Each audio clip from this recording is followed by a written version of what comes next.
Okay. ಹ್ಮ್ so Shashi sir ಏ ಮನೆಗ್ ಒಂದು ಬಂದಾಯ್ತು.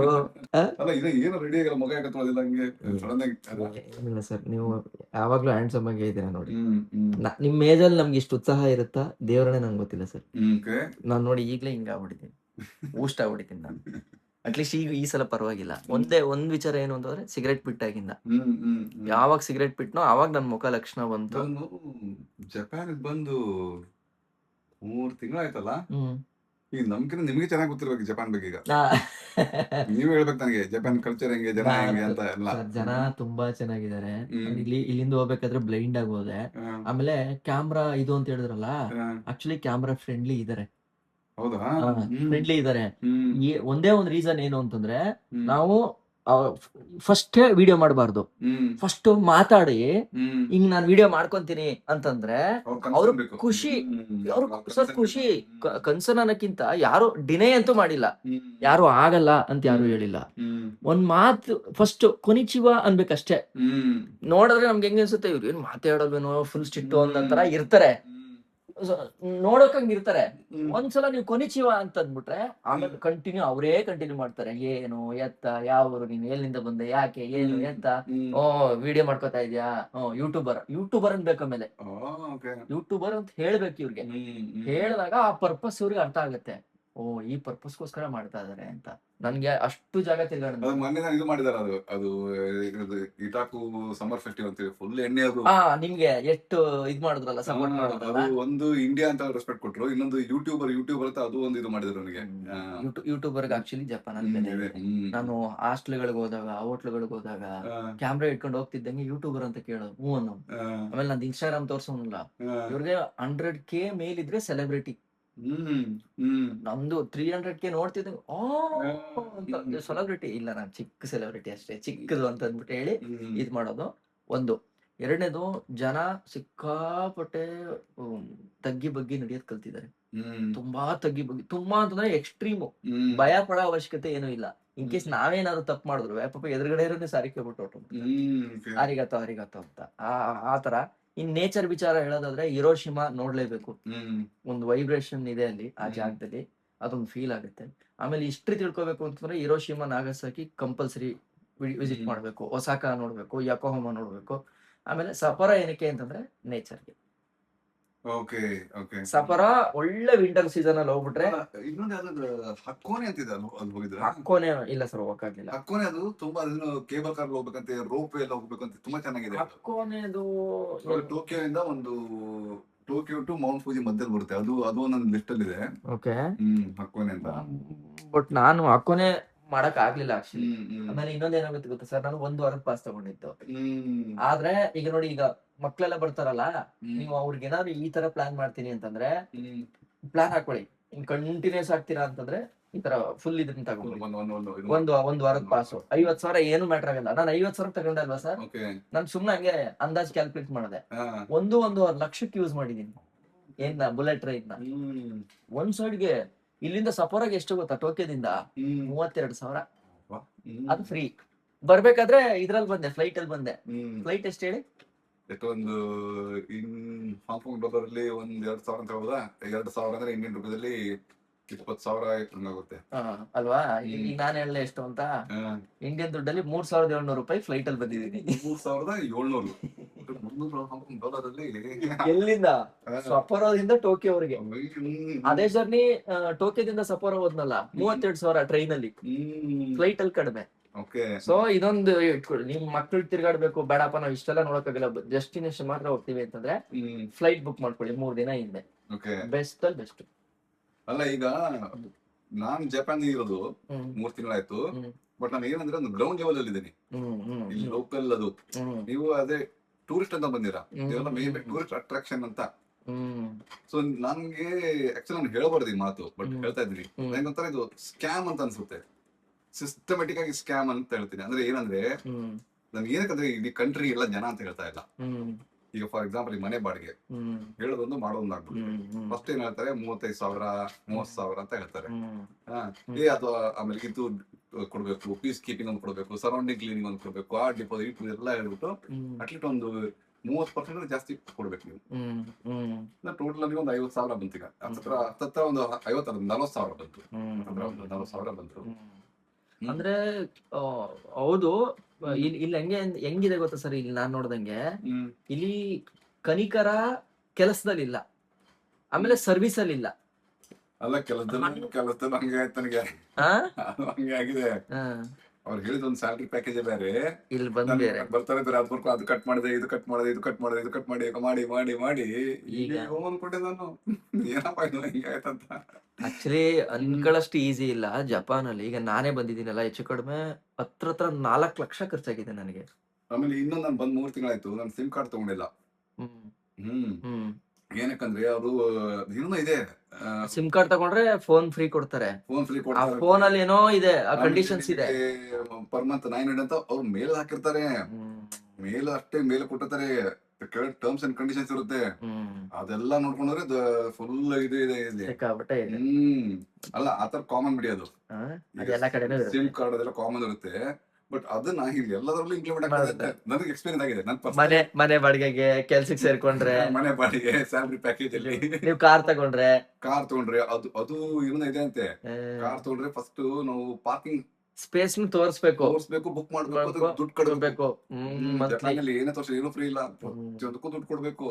ಈಗ ಯೋಚನೆ ಮಾಡಿ, ಆಸ್ ಅ ಟೂರಿಸ್ಟ್ ಆಗಿ ಬಂದಿದ್ದೀನಿ. ಈಗ ಇದು 26ನೇ ದಿನ. 26 ದಿನಕ್ಕೆ ನನ್ಗೆ ಹೆಚ್ಚು ಕಡಿಮೆ ಈಗ 4 ಲಕ್ಷ ಹತ್ರ ಖರ್ಚಾಗಿದೆ. 4 ಲಕ್ಷ ಇಂಡಿಯನ್ ರುಪೀಸ್. ನಾನು ಶ್ರೀಲಂಕಾಗ ಹೋದ್ನಲ್ಲ ಸರ್, ಇನ್ಕ್ಲೂಡಿಂಗ್ ಏರ್ ಟಿಕೆಟ್ 82,000 ಮುಗಿಸಿದೀನಿ. ನಾನು ಇವನ್ ಚೈನಾ ಹೋದಾಗ್ಲೂ ಅಷ್ಟು ಖರ್ಚಾಗಿಲ್ಲ. ಚೈನಾ ಎಷ್ಟು 12 ದಿನ 17 ದಿನ ಏನೋ ಇದ್ವಿ. ನನ್ಗೆ ಒಂದು ಅಮ್ಮಮ್ಮ ಅಂದ್ರೆ 1.5 ಲಕ್ಷನೋ 2 ಲಕ್ಷ ಏನೋ ಖರ್ಚಾಗಿತ್ತು. ಬಟ್ ಜಪಾನ್ ಹೆವಿ ಎಕ್ಸ್ಪೆನ್ಸ್ ಇದೆ, ಆದ್ರೆ ಅಷ್ಟೇ ಸೂಪರ್ ಮಾರ್ಕೆಟ್ ರೇಟ್ ಎಲ್ಲ ನೋಡಿದ್ರೆ ಮೇಲೆ ಒಂದು ರೇಟ್ ಇರುತ್ತೆ, ಕೆಳಗೆ ಒಂದು ಇರುತ್ತೆ. ಮೇಲೆ ರೇಟ್ ಇರೋದು ಆ ಪ್ರಾಡಕ್ಟ್ ರೇಟ್, ಕೆಳಗೆ ಇನ್ಕ್ಲೂಡಿಂಗ್ ಟ್ಯಾಕ್ಸ್, GST ಎಲ್ಲ. ನಮ್ಮ ಊರಲ್ಲಿ ಎಲ್ಲಾ ಸೇರಿಸಿ ಇನ್ಕ್ಲೂಸಿವ್ MRP ಕೊಡ್ತಾರೆ. ಅದ್ರಲ್ಲಿ ಇದು ಏನು GST ಹಾಕಿದ್ರು, ಟ್ಯಾಕ್ಸ್ ಹಾಕಿರುತ್ತಾ ಬೈಕೊಂತಾರೆ. ಬಟ್ ಇಲ್ಲಿ ಓಪನ್ ಆಗಿ ಹೇಳ್ತಾರೆ. ಅಂದ್ರೆ ಇನ್ನೊಂದ್ ಏನಾಗುತ್ತೆ ಸರ್, ಇದು ಏರಿಯಾ ಮೇಲೆ ಹೋಗುತ್ತೆ. ಈಗ ನೋಡಿ, ನಮ್ದು ವಾಸ್ಟ್ ಏರಿಯಾ, ಇಲ್ಲಿ ಇರೋದು ಕಡಿಮೆ ಜಾಗ, ಕಡಿಮೆ ಬೆಳೆಯೋದು ಕಡಿಮೆ. ಸೊ ಆಟೋಮೆಟಿಕಲಿ ಎಲ್ಲ ಇಂಪೋರ್ಟ್ ಆದಾಗ ರೇಟ್ ಜಾಸ್ತಿ ಆಗತ್ತೆ. ಬಟ್ ನನಗೆ ಇಲ್ಲಿ ಖುಷಿಯಾಗಿದ್ದೇನು, ಏನಾದ್ರೂ ರೇಟ್ ಜಾಸ್ತಿ ಇರ್ಬೋದು, ಬಟ್ ಕೊಟ್ಟಿರೋ ರೇಟ್ಗೆ ಕ್ವಾಲಿಟಿ ಪದಾರ್ಥ, ಸರ್ವಿಸ್ ಕ್ವಾಲಿಟಿನೂ ಅಷ್ಟೇ. ಈಗ ನೋಡಿ, ನೀವು ಯಾವ್ದೋ ಒಂದು ಶಾಪ್ ಅಲ್ಲಿ ಹೋಗಿ ಲೋಕಲ್ ಊಟ ಮಾಡಿರ, ಜಪಾನೀಸ್ ಊಟ ಮಾಡಿರ? ಇಲ್ಲಿ ಜಾಸ್ತಿ ಟ್ರೈ ಮಾಡಕ್ ಹೋಗ್ಲಿಲ್ಲ. ಒಂದೊಂದೇ ತುತ್ತು ಕೊಡ್ತಾರೆ, ಕ್ವಾಂಟಿಟಿ ಕಡಿಮೆ, ತುಂಬಾ ಕ್ವಾಂಟಿಟಿ ಕಡಿಮೆ. ಅದು ಮೆನು ನೋಡ್ಬೇಕು, ಸಖತ್ ದೊಡ್ಡದಾಗಿರುತ್ತೆ. ಅವ್ರ ಪ್ಲೇಟ್ ತಕ್ಷಣ ಪ್ಲೇಟ್ ಅಲ್ಲಿ ಇರ್ತಾರೆ. ಏನಪ್ಪಾ ಸಖತ್. ಈ ಕ್ವಾಂಟಿಟಿ ವಿಚಾರಕ್ಕೆ ಬಂದಾಗ, ಈ ನೇಪಾಳಿ ಹೋಟೆಲ್ ಮತ್ತೆ ನಮ್ಮ ಇಂಡಿಯನ್ ಹೋಟೆಲ್ ಇದೆಯಲ್ಲ, ಅವ್ರದಷ್ಟೇ ಜಾಸ್ತಿ ಕ್ವಾಂಟಿಟಿ ಕೊಡೋದು. ಮಸಾಲಾ ಕರಿ ಬಿಟ್ಬಿಡಿ, ಮಸಾಲಾ ಕರಿ ಇದ್ರೆ ಅದ್ರಲ್ಲಿ 4 ಐಟಮ್ಸ್ ಇದ್ದೇ ಇರುತ್ತೆ. ಎಲ್ಲ ಸಾರ್ ಕಂಟ್ರಿ ಬಂದ್ಬಿಡ್ತು. ಏನ್ ಸಾರ್ ಕಂಟ್ರಿಗಳಿದಲ್ಲ, ಇಂಡಿಯಾ, ಪಾಕಿಸ್ತಾನ ಅದೆಲ್ಲ ಬಂದ್ಬಿಡ್ತು ಅದ್ರಲ್ಲಿ. ಅದು ಮಸಾಲಾ ಬಿಟ್ಟು ನೀವು ಲೋಕಲ್ ಜಾಪನೀಸ್ ರೆಸ್ಟೋರೆಂಟ್ ಹೋದ್ರೆ ಕೊಡಲ್ಲ. ತುಂಬಾ ಮೆನು ನೋಡ್ಬೇಕು, ಬ್ಯೂಟಿಫುಲ್ ಆಗಿರುತ್ತೆ, ಡಿಸೈನ್ ಎಲ್ಲ. ರೇಟ್ ಕಡಿಮೆ ಇದ್ರೆ ಅದು ಪರವಾಗಿಲ್ಲ, ಕ್ವಾಂಟಿಟಿ ದೊಡ್ಡದಾಗಿದೆ ಅಂತ ತಗೊಂಡ್ರೆ ಬಿಡುತ್ತೆ. ದೊಡ್ಡದು ಇಟ್ಕೊಂಡ್ ಬರ್ತಾಳೆ, ಟಿಕ್ ಟಿಕ್ ಟಿಕ್ ಅಂತ ಬಂದಿರ್ತಾಳೆ, ಅದ್ರಲ್ಲಿ ಇಷ್ಟೇ ತುತ್ತಿರುತ್ತೆ. ಡಿಫ್ರೆಂಟ್ ಇದೆ ಒಟ್ನಲ್ಲಿ, ಬಟ್ ಎಕ್ಸ್ಪೀರಿಯನ್ಸ್ ಮಾಡಕ್ ಮಜಾ ಇದೆ. ಆಮೇಲೆ ದುಡ್ಡು ಇದು ಖರ್ಚಾಯ್ತು ಅಂತ ಅನ್ಕೊಂಡ್ರೆ ಇದಾಗತ್ತೆ. ಈಗ ಹೆಂಗೋ ಬಂದ್ಬಿಟ್ಟಿದೀವಿ. ನನ್ಗೆ ಮೊನ್ನೆ ಹಂಗೆ ಆಯ್ತು ಮಧ್ಯಾಹ್ನ. ಇಲ್ಲ ನಂದು ಲೆಕ್ಕ ಬೇರೆ ಸರ್. ನಾನೇನೋ ಹೊಟ್ಟೋಗ್ಬಿಡ್ತೀನಿ, ನೀವ್ ಇಲ್ಲಿ ಜೀವನ ಮಾಡ್ಬೇಕಲ್ಲ. ಅದಕ್ಕೆ ನನಗೆ ಪ್ರತಿಯೊಂದರಲ್ಲಿ ಏನಪ್ಪ ಇದು, ಅದು ಮೊನ್ನೆ ಅದು ಅರ್ಥಕ್ವೇಕ್ ಆಯ್ತು ಮೊನ್ನೆ. ಆಯ್ತು ಅದು. ಸೂಪರ್ ಮಾರ್ಕೆಟ್ ಅಲ್ಲಿ ಒಂದು ಫುಡ್ ತಗೊಂಡೆ, ರೆಡಿಮೇಡ್ ಫುಡ್ ಸಿಗುತ್ತೆ, ಸೈಜ್ ದೊಡ್ಡದಾಗಿದೆ ಅಂತ. ಮೇಲೆಲ್ಲ ಕವರ್ ಹಾಕಿದರೆ ಒಂದು ಕರಿ ರೈಸ್ ಅಂತ ಎಲ್ಲ ಇತ್ತು. ಒಳಗಡೆ ಬರೀ ಇಷ್ಟಿತ್ತೇನೋ. ಅದು ಪ್ಲೇಟ್ ಹೆಂಗಿದೆ ಗೊತ್ತಾ, ಒಳಗಡೆ ಹಿಂಗಿದೆ ಅದು. ನಾನು ಅಯ್ಯೋ, ಮಾತ್ರ ದೊಡ್ಡದು, ನೋಡಕ್ ದೊಡ್ಡದಾಗ ಕಾಣ್ತಾ ಇದೆ. ಜಂಡು ಬಾಂಬ್ ಅವರು ಹಿಂಗೆ ಮಾಡಿದಾರೆ. ಜಂಡು ಬಾಂಬ್ ನೀವು ವಿಕ್ಸ್ ತಗೊಂಡ್ರೆ ಇಷ್ಟಪ್ಪ ಇರುತ್ತೆ, ಬಟ್ ಅಲ್ಲಿ ನೋಡಿದ್ರೆ ಹಿಂಗ್ ತೊಳ್ಳ ಮಾಡಿ ಇಷ್ಟೇ ಹಾಕಿರ್ತಾರೆ. ಅದು ಸ್ಕ್ಯಾಮ್ ಅಂತ ಹೇಳಕ್ಕಾಗಲ್ಲ, ಬುದ್ಧಿವಂತಿಕೆ ತರ, ಮಾರ್ಕೆಟಿಂಗ್ ಸ್ಕಿಲ್. ನನಗೆ ಅದ್ರಲ್ಲೂ ಅದಾಯ್ತು, ಮನೆ ಬಾಡಿಗೆ ಹಿಂಗಾಯ್ತು. ಫೋನ್ ತಗೊಂಡ್ರೆ ಫಸ್ಟ್ ಎಲ್ಲ ಕೇಳಿದೆ, ಕಂಪ್ನಿ ಒಂದು ಫೋನ್ ಕೊಟ್ಟಿದೆ ಬಿಡಿ, ಕಂಪ್ನಿ ಒಂದು ಫೋನ್ ಇದೆ, ಪ್ಲಸ್ ನನಗೆಲ್ಲ ವೈಫೈ ಇದೆ, ಹಂಗಾಗಿ ನನಗೆ ಅವಶ್ಯಕತೆ ಇಲ್ಲ ಸದ್ಯಕ್ಕೆ. ಅದೇ ನೋಡಿದೆ ನಾನು, ಸಿಮ್ ತಗೋಬೇಕಂದ್ರೆ ಅದು 1 year ಅಂತ ಹೇಳ್ತಾರೆ, ಅದಕ್ಕೆ ಟರ್ಮ್ಸ್ ಅಂಡ್ ಕಂಡೀಷನ್ ತುಂಬಾ ಇದೆ. ಎಲ್ಲ ಹೋಗಿ ಒಟ್ಟಿನಲ್ಲಿ ಬಟ್ ಒಂದು ತಗೊಂತೀನಿ, ನಾನು ಸಿಮ್ ತಗೊಂತೀನಿ, ಆದ್ರೆ ನನ್ನ ಫ್ಯಾಮಿಲಿ ಬಂದ ತಕ್ಷಣ ತಗೊಂತೀನಿ. ಅವ್ರಿಗೆ ಬೇಕಲ್ಲ, ಅವ್ರಿಗೆ ಬೇಕಾಗುತ್ತೆ. ನೆಕ್ಸ್ಟ್ ಈ ಮತ್ತಲ್ಲಿ ಬರ್ತಾರೆ. ಫ್ಯಾಮಿಲಿ. Family ಸೊ ಬರ್ತಾರೆ. ಸರ್ ಚಾನಲ್ ಅಲ್ಲಿ ಫ್ಯಾಮಿಲಿ ವ್ಲಾಗ್ಸ್ ಹೋಗುತ್ತೆ ಅವಾಗ ಜಪಾನಲ್ಲಿ, family ಅಲ್ವಾ? vlog ಬರುತ್ತೆ. ಗೌರಿ ಮೇಡಮ್ ಬರ್ತಾರೆ, ಪಾಪು ಬರ್ತಾರೆ, ಎಲ್ಲ ಸೊ ಎಲ್ಲ ಬರ್ತಾರೆ. ಒಳ್ಳೆ ಅದೊಂದು ಲೆವೆಲ್ ಚೆನ್ನಾಗಿರುತ್ತೆ. ಸೊ ಹ್ಮ್. ನೋಡ್ತಾ ಇರಿ ಸರ್ ಚಾನಲ್ದು ಇದನ್ನ ವಿಡಿಯೋಸ್ಗಳನ್ನ. ನಿಮ್ಗೆ ಇನ್ನ ಜಪಾನ್ ಬಗ್ಗೆ ಇನ್ನ ಇನ್ ಡೆಪ್ತ್ ಗೊತ್ತಾಗ್ಬೇಕು ಅಂತಂದ್ರೆ ಕರೆಕ್ಟ್ ಅಲ್ವಾ ಸರ್? ಇಂಡೆಪ್ತ್ ನಾನೇ ಕೊಡೋದಲ್ಲ ಮತ್ತೆ. ನೀವೆಲ್ಲ ಬಂದು ನೀವು ಫಸ್ಟ್ ನೀವು ಬಂದು ಒಳ್ಳೆ ಟೋಕಿಯೋ ಎಲ್ಲ ತೋರಿಸ್ತಾ ಇದ್ದೀರಾ ಹಿರೋಶಿಮಾನ. ನಾನು ನಿಮ್ಗೆ ಸ್ಮಶಾನ ಕರ್ಕೊಂಡು ಹೋದೆ. ಅದೇ ಡೆಪ್ತ್ ತೋರ್ಸೋದ್ರಲ್ಲಿ ನೀವೇನೆ. ಯಾಕಂದ್ರೆ ಈಗ ನೋಡಿ, ಈಗ ನಾವೇನು ಬಂದು ಟೂರಿಸಂ ಅಟ್ರಾಕ್ಷನ್ ಅದೇನಿದೆಯೋ ಅದನ್ನ ಮಾತ್ರ ಫೋಕಸ್ ಮಾಡಿದ್ವಿ. ಬಟ್ ನೀವು ಬೇರೆ ತರ ತೋರಿಸಿದ್ರಿ. ಆತರ ಡಿಫ್ರೆಂಟ್ ಇದೆ. ಬಟ್ ನಿಕೋ ಹೋಗಿ ಒಳ್ಳೇದ್ ಮಾಡಿದ್ವಿ ನಾವು. ನಿಕ್ಕೂ ಚೆನ್ನಾಗಿತ್ತು. ನಿಕೋ ಅಲ್ಲ, ಜಪಾನ್ ಅಲ್ಲಿ ಈಗ ನೋಡಿ, ಈಗ ಒಂದ್ ಕೇಳ್ತೀನಿ ನಿಮ್ಗೆ.